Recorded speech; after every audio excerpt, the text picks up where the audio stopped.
Bismillahirrahmanirrahim. Alhamdulillah nahmaduhu wa nasta'inuhu wa nastaghfiruh wa na'udzu billahi min shururi anfusina wa min sayyiati a'malina. May yahdihillahu fala mudilla lahu wa may yudlil fala hadiya lahu.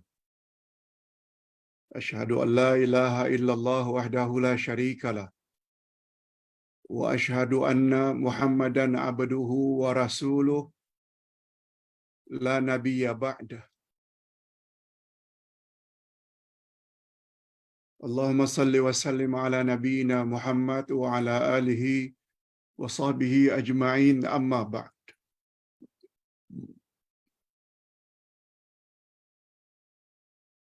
Hadirin dan hadirat serta para pemirsa yang saya hormati, Assalamualaikum warahmatullahi wabarakatuh.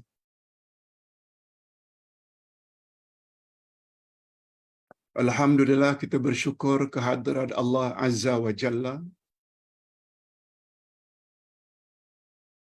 Berkat taufiknya kita dapat sekali lagi berhimpun dalam majlis ilmu yang pernah disebut oleh Nabi sebagai taman-taman syurga di atas muka bumi. Mudah-mudahan fadilat menghadiri majlis ilmu ini mempermudah untuk kita masuk syurga.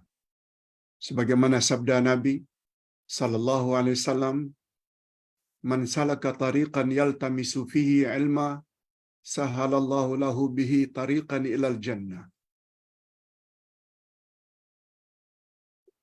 Barang siapa yang bersungguh-sungguh pergi ke majlis ilmu, niscaya Allah permudahkan baginya jalan ke syurga. Amin ya rabbal alamin.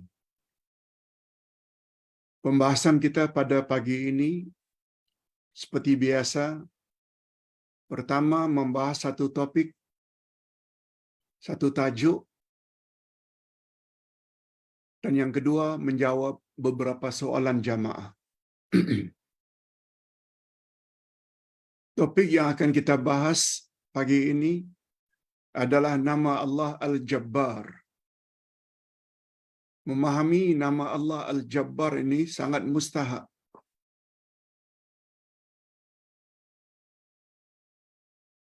Mengapa mustahak? Sebab nama Allah Al-Jabbar yang di dalamnya mengandung makna sifat Al-Jabarut. Dia adalah sifat khas untuk Allah sahaja. Makhluk termasuk manusia tidak boleh punya sifat Jabarut yang membawa makna sombong, bongkak, mengalahkan siapa saja. Malah Allah Subhanahu wa taala melalui lisan rasulnya memberi amaran. Manusia bila memiliki sifat Jabarut yang diambil dari nama Allah Al-Jabbar, mereka akan dihumban dalam api neraka. Ini yang Ustaz maksudkan, memahami makna Al-Jabbar sangat mustahak. Supaya jangan ada pada diri kita sifat tersebut. Ini sifat khas untuk Allah.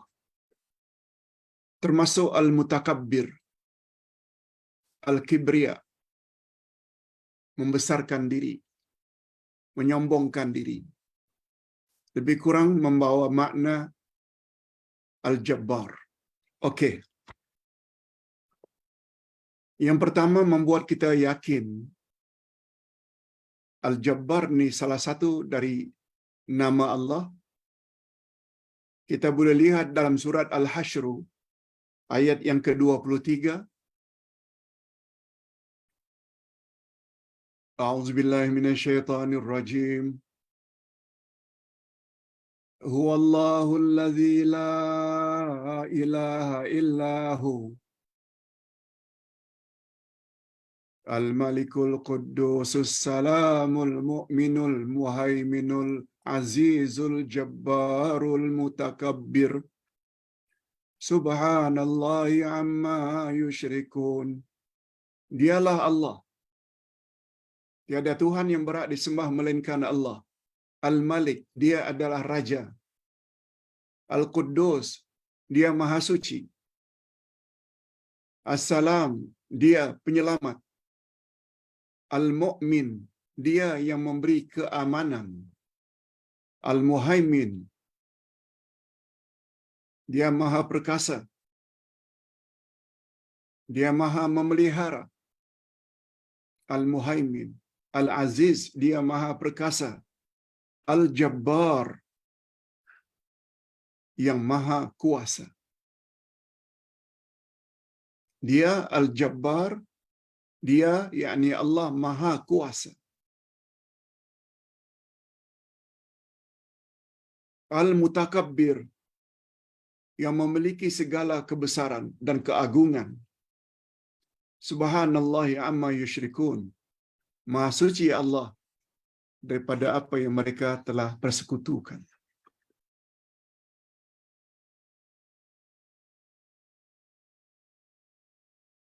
Demikian juga sabda Nabi sallallahu alaihi wasallam, hadis sahih riwayat Imam Bukhari. Rasulullah sallallahu alaihi wasallam bersabda, "Takunul ardu yaumal qiyamah khubzatan wahidah. Yatakaffa'uha al-jabbar biyadi." Bumi ini pada hari kiamat tak obahnya seperti sebiji roti. Sebuah roti. Bumi yang besar ini pada hari kiamat di sisi Allah tak obahnya bagaikan sebuah roti.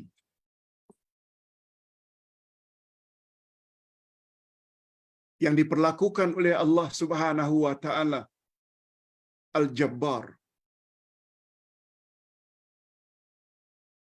Yatakaffa'uha al-Jabbar biyadih.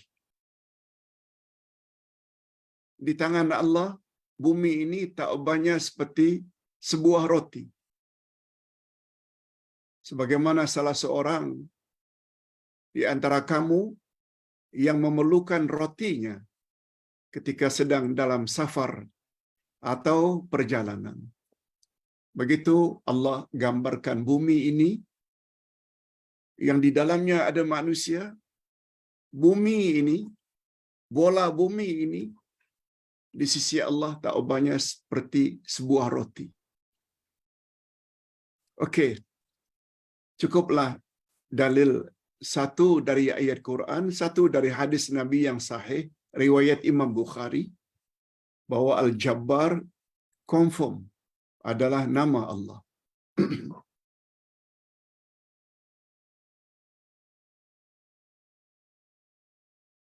Hanya saja tidak keterlaluan kalau Ustaz katakan Al-Jabbar ini salah satu nama Allah yang tidak begitu familiar.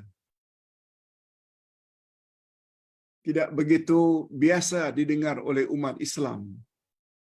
Kecuali orang-orang yang belajar Al-Asma'ul Husna. Tapi orang awam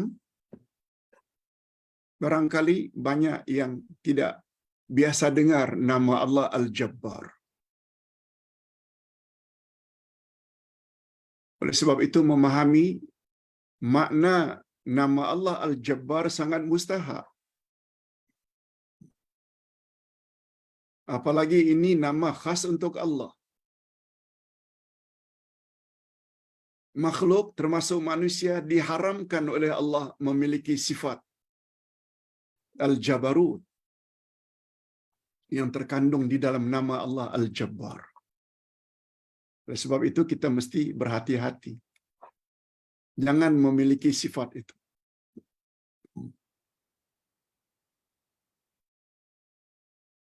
Dan karena kejahilan kita, barangkali kita akan coba bersikap jabarut. Jabarut ini maknanya sombong. Suka berbuat sesuka hati terhadap orang lain. Dengan kata lain zalim. Ikut kehendak sendiri. Tak mau dengar pandangan orang lain. Itu semua sifat jabarut. Ada tak sifat itu pada manusia? Manusia-manusia tertentu? Ada. Apalagi kalau sedang menjadi penguasa. Menjadi leader. Menjadi pemimpin. Yang suka buat suka-suka hati. Tak mau dikritik, walaupun kritikan itu kritikan yang membina. Itu maknanya orang tersebut sudah memiliki sifat jabarut. Untuk orang tersebut, bila sampai mati tidak tobat, neraka tempatnya. Nanti kita akan bawa hujahnya dan dalilnya. Okey. Sekarang kita masuk ke bahagian makna Al-Jabbar.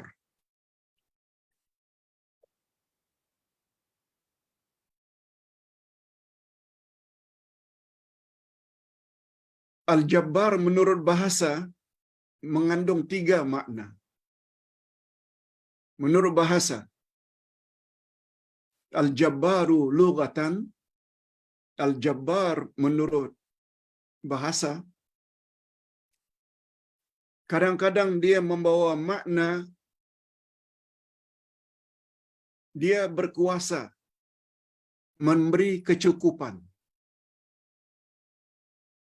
Allah. Menurut bahasa, Al-Jabbar maknanya mampu memberi kecukupan kepada siapapun yang dia kehendaki.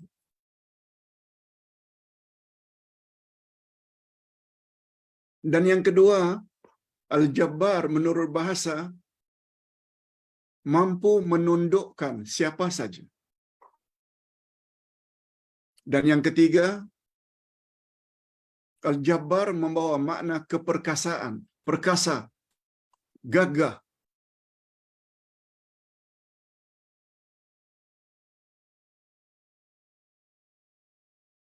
Oleh sebab itu bila kita lihat dalam kamus bahasa Malaysia, bahasa Arab Malaysia, dia membawa 5 makna. Pertama, dengan makna kuat, perkasa, kuat. Yang kedua juga membawa makna sombong. Yang ketiga, Al-Jabbar juga selalu diartikan dengan raja, sultan.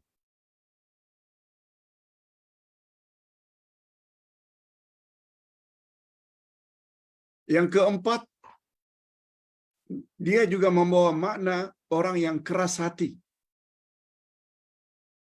Tidak pernah mengenal belas kasihan.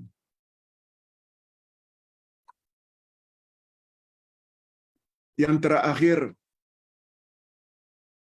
disebut juga dalam kamus Arab Melayu, Al-Jabbar adalah salah satu daripada nama-nama Allah. Begitu kalau kita lihat kamus Dewan Bahasa.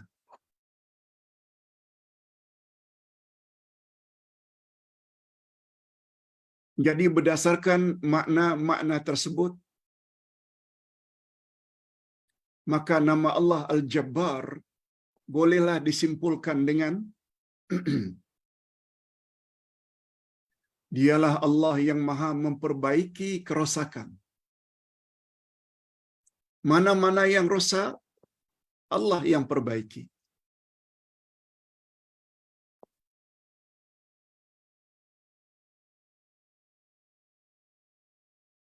Dialah yang menyempurnakan kekurangan.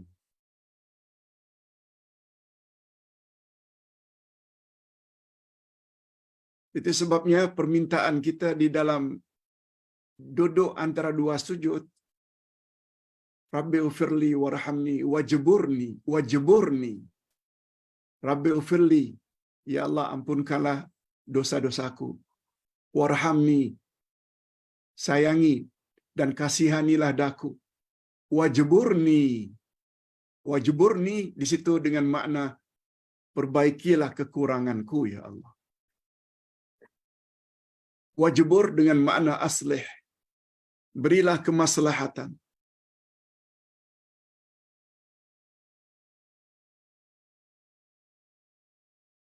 Jangan lupa ketika kita duduk antara dua sujud, Rabbi ufirli warhamni wajburni, dia membawa makna kita minta kepada Allah agar Allah Subhanahu wa taala perbaiki.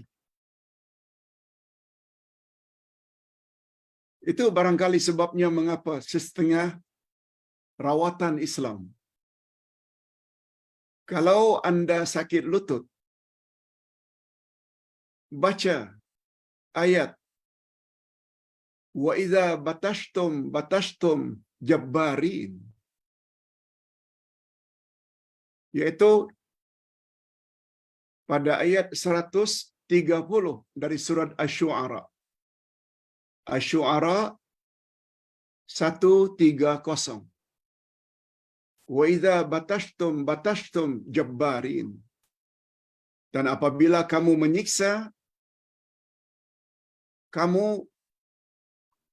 menyiksa sebagai orang yang kejam dan bengis.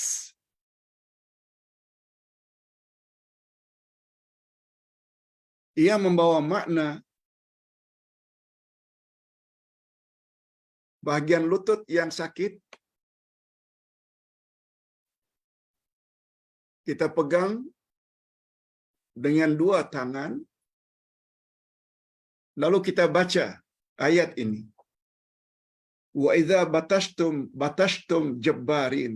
Seolah-olah kita minta perbaiki lutut kita. Yang tadinya rasa sakit, tak elok, menjadi elok. Jabbarin. Barangkali mungkin boleh tanya kepada orang berkenaan. Tapi Ustaz lebih suka dengan apa yang diajar oleh Nabi sallallahu alaihi wasallam kepada seorang sahabat yang bernama Utsman bin Amru ibn al-As. Beliau merasa sakit badan-badannya setelah memeluk Islam.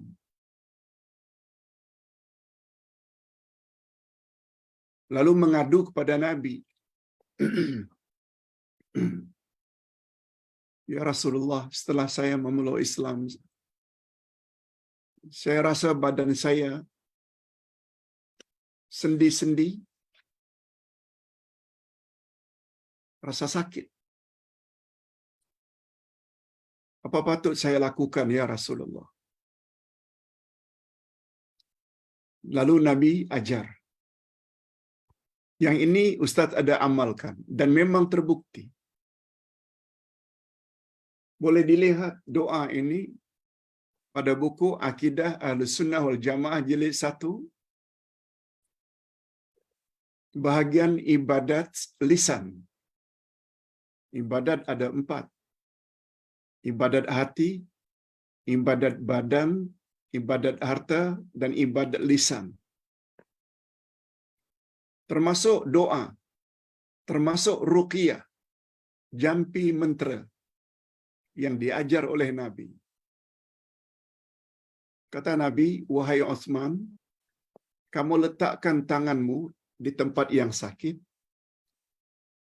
umpamanya siku sakit, lengan sakit, bahu sakit, dada sakit.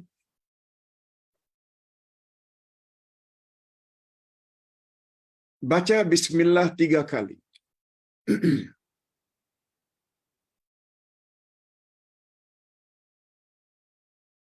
Bahu sakit, Baca 3 kali. Bismillah, Bismillah, Bismillah. Lalu diikuti 7 kali doa.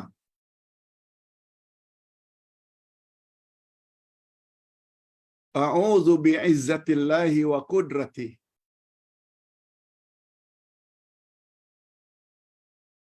Aku berlindung kepada keperkasaan Allah dan kekuasaan Allah. Min syarri ma ajidu wa uhadzir. Daripada apa yang aku rasakan. Sakit yang aku rasakan. A'udzu bi'izzatillahi wa qudratihi min syarri ma ajidu wa uhadzir.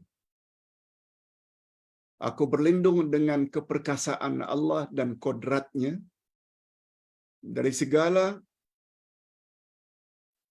kesakitan yang aku dapati dan aku bimbangkan. Baca 7 kali. InsyaAllah akan sembuh. Sekali lagi, doa itu boleh kita dapati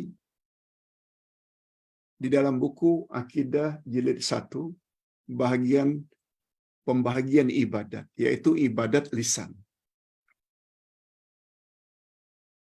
Nah, kalau mau diamalkan, Ustaz juga boleh post di dalam grup WhatsApp atau di dalam Facebook untuk diamalkan. Dan bagus.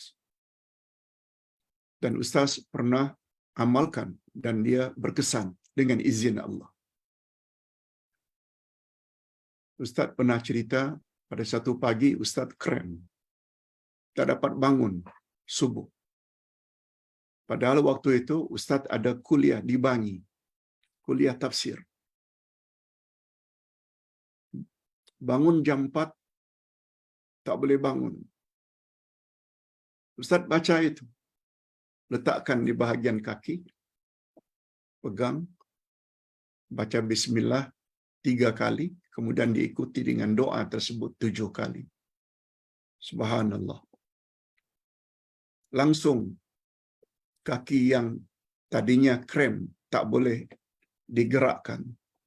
Langsung boleh duduk dan berdiri. Allahu Akbar. Yang itu Ustaz yakin selain daripada doa itu datang dari Nabi, dan Ustaz dah coba, cukup berkesan dengan izin Allah. Okey. Hadirin dan hadirat rahimakumullah. Cuma dia ada beberapa versi. Ada versi kata Bismillah 3 kali. Doa tadi 7 kali. Ada pula versi lain Bismillah 7 kali. 7 kali Bismillah dan doa itu 3 kali. Dua-dua boleh insya-Allah. Dua-dua sahih. Okey. Sekarang kita berbalik kepada nama Allah Al-Jabbar. Ustaz teringat tadi ayat 130 Asy-Syu'ara itu sebagaimana yang Ustaz pernah dengar seorang yang merawat cara Islam suruh baca ayat itu. Wa idza batashtum jabbarin, supaya lutut kita menjadi baik dan kita tak boleh nafikan itu juga boleh sebab semua kita tahu Quran itu syifa. Quran itu syifa. Sebagaimana firman Allah ayat 182 surat Al-Isra. Allah berfirman, "Wa nunazzilu minal Qur'ani ma huwa shifaa'un wa rahmatun lil mu'minin." Ayat 27 dari surat Yunus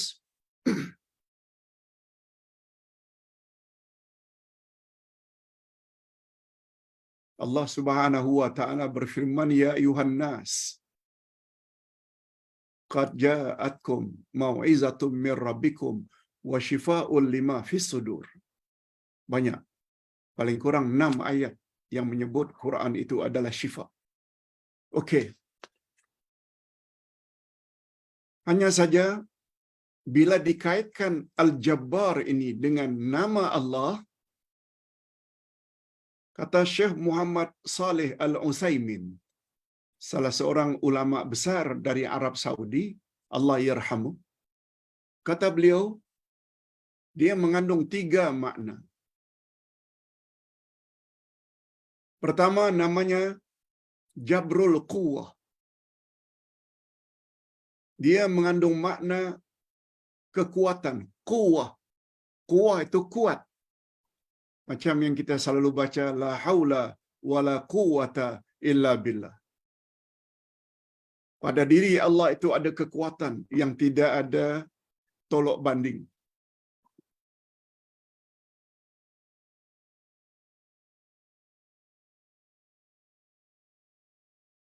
Jabarul Quwwah. Yang kedua, Jabarul Rahmah.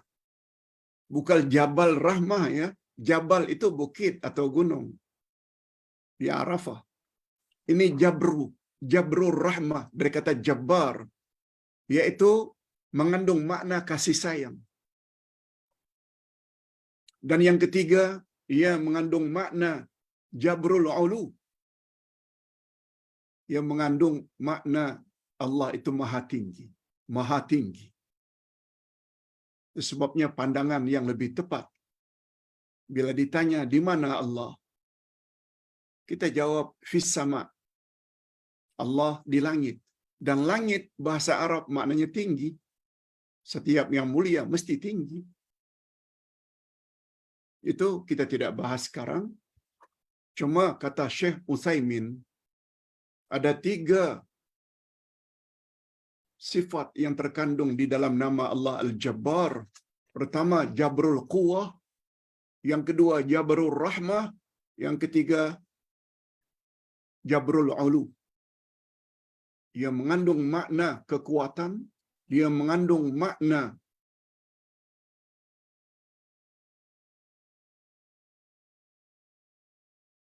kasih sayang. Dan yang ketiga, dia mengandung makna ketinggian. Nah, sini berikutnya, lihat muka surat 192. Al-Jabarut bukan sifat manusia. Ini yang Ustaz sebutkan tadi. Manusia tidak boleh punya sifat ini. Sebab sifat ini khas untuk Allah. Dan manusia tidak layak mempunyai sifat Jabarut. Allah Subhanahu Wa Taala memberi amaran keras. Coba dengar apa kata Allah. Dalam hadis qudsi, Al-kibriya'u ridai wal 'azamatu izari wa man naza'ani wahidan minhuma qadhaftuhu finnar. Rawahu Muslim. Hadis sahih riwayat Imam Muslim. Kesombongan itu adalah selendangku. Kebesaran adalah pakaianku, kata Allah. Siapa saja yang ingin mengambil salah satu dari 2 sifat itu, sombong dan merasa diri agung, maha besar, jangankan kedua-duanya, satu di antara yang 2 itu, manusia ingin miliki, aku akan lempar dia ke dalam api neraka yang bernyala-nyala. Na'udzubillah min dzalik.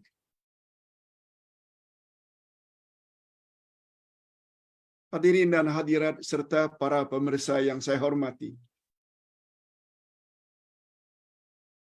Mengapa Allah SWT memberi ancaman sedemikian rupa? Kita tak boleh sombong. Karena sudah menjadi sifat manusia. Serba kekurangan. Mereka yang tadinya tidak ada lalu diadakan. Mereka yang tadinya tidak boleh makan, minum, pakaian, tempat lalu diberi oleh Allah. Mereka juga suka lupa, mereka haus, mereka lapar, mereka sakit, dan mereka juga mati. Apa yang tak sombong sangat? Itu sebabnya. Barang siapa yang ada sifat itu, bahaya. Hatinya akan dikunci oleh Allah. Sehingga sulit mendapat hidayah. Kita boleh lihat dalam surat Ghafir atau surat Al-Mu'min ayat yang ke-35. Apa kata Allah? Allah Subhanahu wa taala berfirman, "Kadzalika yatba'u Allahu 'ala kulli qalbi mutakabbirin jabbar." Ustaz ulang. Kadzalika yatba'u Allahu 'ala kulli qalbi mutakabbirin jabbar. Demikianlah Allah kunci mati hati orang yang sombong dan suka memaksa sesuka hati kepada orang lain. Jadi orang yang suka buat kehendak dia saja, tak kira perasaan orang ramai, pemimpin yang ikut kehendak dia saja, tak kisah rakyat senang ke susah, tak kisah. Allah Subhanahu wa taala katakan dalam Quran, aku akan kunci mati hatinya. Orang yang apabila hatinya terkunci, Allah sebut pada ayat 6 dan 7 dari surat Al-Baqarah bahwa itu sifat orang kafir. Innal ladzina kafaru sawa'un 'alaihim a anzartahum am lam tunzirhum la yu'minun. Sesungguhnya orang-orang kafir itu kamu beri peringatan, nasihat, kritikan membina, atau kamu tidak beri kritikan, tidak beri nasihat, sama saja bagi mereka. Mereka tetap tidak mau percaya. Lalu Allah sebut, mengapa macam itu sifat orang kafir? Khatamallahu ala qulubihim wa ala sam'ihim wa ala absarihim ghishaw. Karena Allah telah kunci mati hati mereka. Pendengaran mereka, penglihatan mereka ditutup. Walahum azabun azim. Bagi mereka azab yang sangat pedih. Begitu akibat.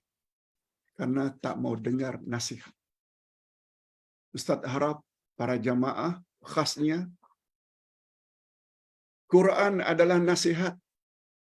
Ustaz tadi baru sebut ayat 27 surat Yunus. Ya ayuhan nas qad ja'atkum mau'izatun mir rabbikum. Sekalian manusia telah datang kepadamu nasihat dari Tuhanmu. Nasihat itu maksudnya Quran.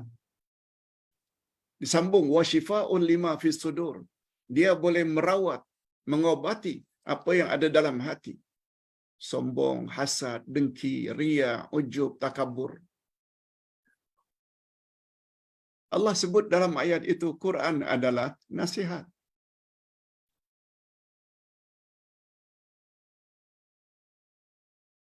Itu sebabnya mana-mana ceramah agama bila dibawa ayat-ayat Quran itu sebenarnya adalah nasihat. Tolong jangan kita benci. Benci Quran susah hidup. Dunia lebih-lebih lagi setelah mati di alam barzakh dan di alam akhirat. Oleh sebab itu bila kita bawa ayat-ayat Quran cakap sesuatu, sikap kita tak boleh tidak. Sami'na wa ata'na. Jangan tentang. Jangan sombong. Allah Subhanahu wa taala sebut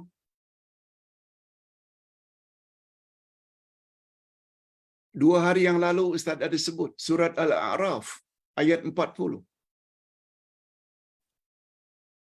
Orang yang mendustakan ayat-ayat Allah dan bersikap sombong. Apa kata Allah? Mereka akan dapat 2 siksaan. Ustaz bacakan. Innal ladzina kazzabu bi ayatina wastakbaru anha.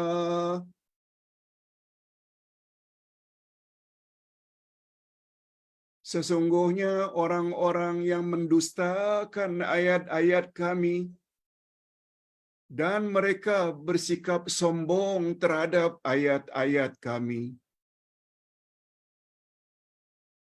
Dalah mereka dustakan, sombong pula. Lalu apa yang mereka akan dapat? Allah yang sebut. La tufattahu lahum abwabus sama. Tidak dibuka untuk mereka pintu-pintu langit. Dengan 2 makna. Amal-amal baiknya Allah tidak angkat ke langit. Maknanya Allah tak terima. Yang kedua, doanya Allah tidak kabulkan. Oh, bahaya. Apa sebab? Karena mendustakan ayat-ayat Allah. Sombong pula. Contoh, mana boleh ikut apa yang ada dalam Quran? Mundurlah kita, tak boleh majulah kita. Tak tutup aurat. Kata, tidak, itu hanya untuk orang Arab, bukan untuk kita. Itu semua kata-kata sombong.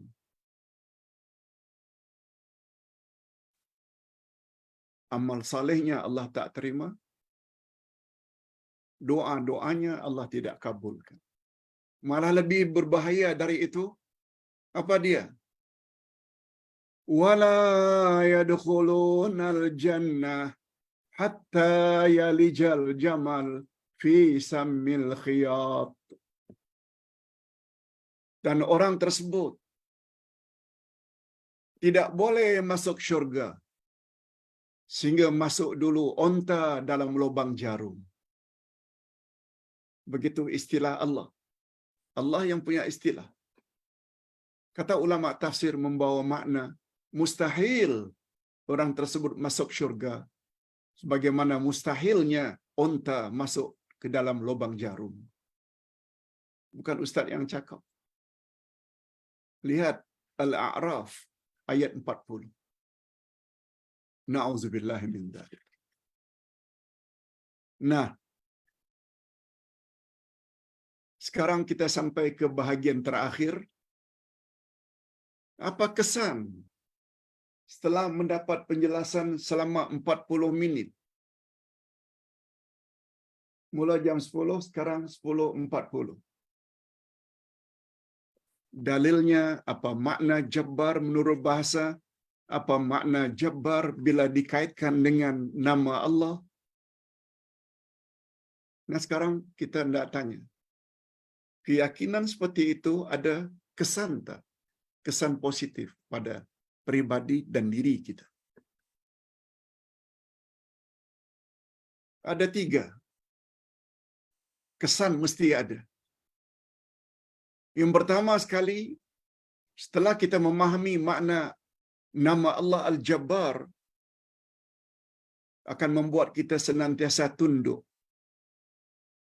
terhadap keperkasaan Allah. Allah Maha Perkasa.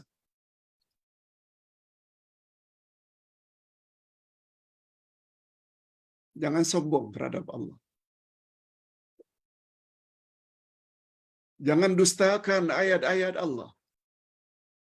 Di sini perlunya kita belajar tafsir. Selain belajar Al-Asma'ul Husna, kita perlu belajar tafsir Al-Quran. Sebab Al-Quran kalamullah. Setelah kita tahu, mendapat penjelasan, ya, setiap hari Isnin kita belajar tafsir. Coba lihat apa nasib orang-orang Yahudi yang sombong terhadap Allah. Kami tidak akan masuk Palestin Sehingga keluar dulu orang-orang dalam Palestin, baru kami masuk. Masuklah kamu, hai Musa, dengan Tuhanmu. Kami akan tunggu di sini saja, tak mau masuk. Apa jadi Yahudi? Di dunia lagi mereka dah tersiksa. Terus mendapat kutukan dunia. Ini belum lagi di akhirat menunggu neraka. Karena kesombongannya. Mendakwa kami adalah the chosen one. Kami manusia pilihan. Itu sebabnya nasihat Ustaz, tak kira apa suku bangsa kita, jangan mendakwa. Nabi Muhammad sallallahu alaihi wasallam berkata, "La fadla li Arabiyyin 'alal a'jami illa bittaqwa. At-taqwa hahuna, at-taqwa hahuna." Artinya, sabda Nabi, tidaklah orang Arab itu lebih mulia dari orang yang bukan Arab. Tak. Kemuliaan terletak pada takwa. Dan takwa, kata Nabi, di sini. Di sini. Maknanya menunjukkan hati. Hati bila baik, akan baiklah perbuatan anggota kita. Bila hati tak elok, akan tak eloklah. Hati. Hadirin dan hadirat rahimakumullah. Jadi yang pertama sekali, kalau sudah mantap keimanan kita terhadap nama Allah Al-Jabbar, membuat kita senantiasa tunduk terhadap keperkasaan Allah, kehebatan Allah. Coba lihat ayat tadi, Al-A'raf 40. Gara-gara mendustakan ayat-ayat Allah dan sombong, pintu langit tidak akan dibuka untuknya. Yang kedua, impossible, mustahil masuk syurga. Sebagaimana mustahilnya onta masuk lubang jarum. Na'udzubillahi min dzalik. Yang kedua,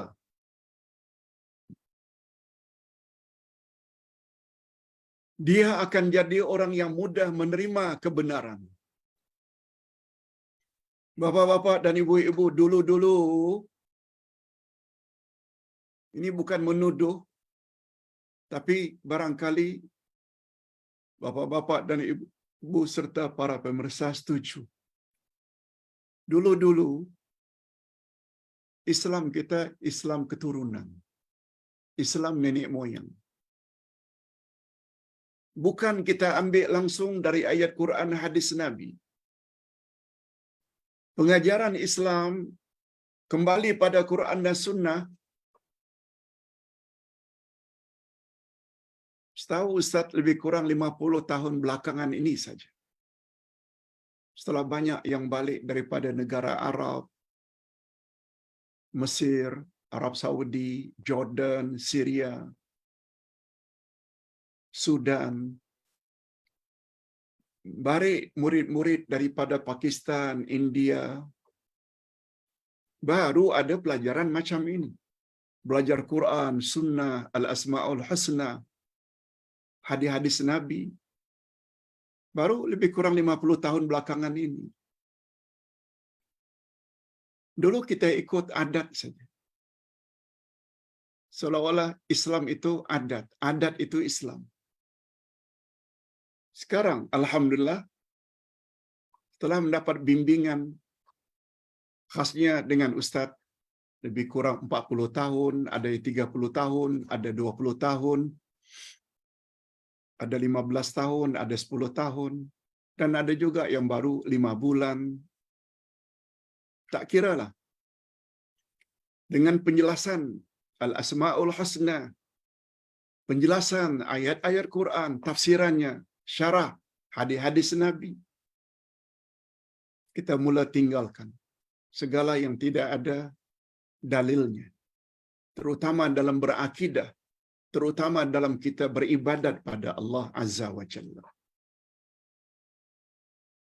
Itu sebabnya pagi ini Ustaz diminta satu kawasan di Selangor untuk mengisi daurah selama 1 hari, dari pagi hingga petang. Peserta daurah atau wacana tersebut,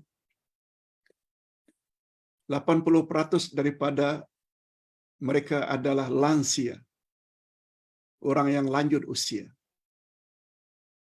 Mereka minta bimbingan. Alhamdulillah Ustaz setujui.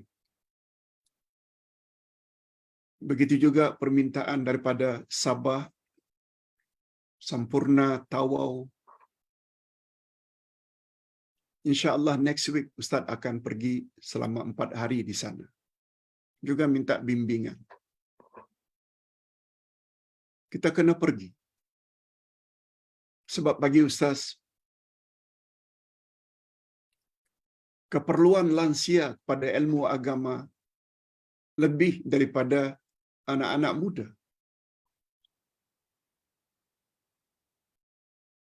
Walaupun tak kira umur semuanya perlu ilmu agama, tapi bila dibandingkan dengan keperluan ilmu-ilmu agama ini antara Sweet 17 dengan Sweet 70, Sweet 70 umur 70 ini lebih memerlukan kepada panduan agama berbanding yang baru 17 tahun. Sebab yang biasanya yang akan menjawab soalan mukar wa nakir biasanya Sweet 70. Apalagi kata Nabi, umur umatku antara 60 ke 70. Dan sangat sedikit umatku yang melepasi 70. Maknanya akan mati. Bila mati akan ditanya, man rabbuka, wa man nabiyuka, wa ma dinuka. Macam mana ada jawab bila tak kenal Allah, tak kenal Nabi, tak kenal selok-belok agama. Semua kita tahu itu soalannya. Okey. Oleh sebab itu, walaupun amal kita selama ini tidak ada dalil, begitu mendapat penjelasan, lalu kita ikut. Sebabnya, Ustaz tidak keberatan untuk menjawab soalan dari para jemaah. Sebab Ustaz tahu, jemaah perlu penjelasan, perlu uraian, perlu dalil. Hari ini saja ada 15 soalan. Luar biasa. Nanti Ustaz mungkin dapat jawab separuhnya saja secara singkat. Mengapa Ustaz jawab? Karena Ustaz kalau tahu sesuatu, bahaya kalau Ustaz tidak beritahu. Apalagi Allah berfirman dalam surat Ad-Duha, wa ammas sa'ila fala tanhar. Terhadap orang yang bertanya, jangan kamu hardik, jangan kamu bentak. Tolong semampu yang boleh. Apalagi ada hadis Nabi. Barang siapa ditanya sesuatu, sedangkan dia tahu, lalu dia sembunyikan, kelak mulutnya akan dikekang dengan api neraka di akhirat nanti. Na'udzubillahi min dzalik. Karena suka menyembunyikan ilmu. Okey, yang terakhir. Kesan pertama, mengetahui nama Allah Al-Jabbar. Dia akan senantiasa tunduk dengan keperkasaan Allah. Dia tidak akan sombong. Yang kedua, mudah baginya menerima kebenaran.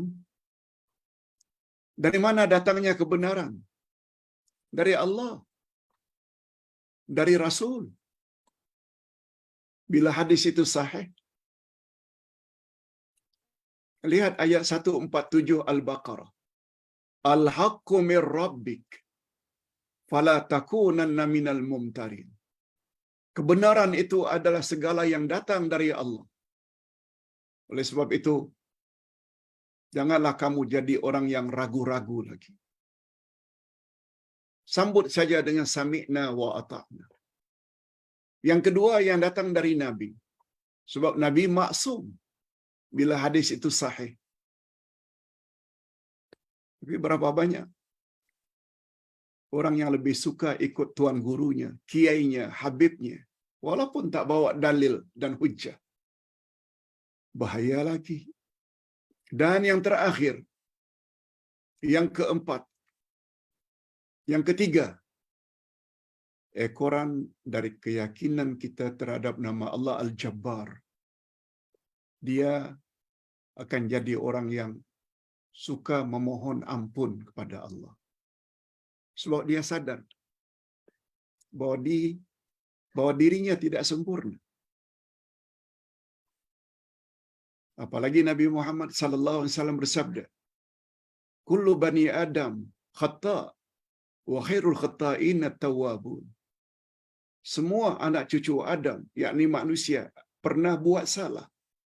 Dan sebaik-baik orang yang berbuat salah adalah orang yang bertobat. Orang yang minta ampun pada Allah.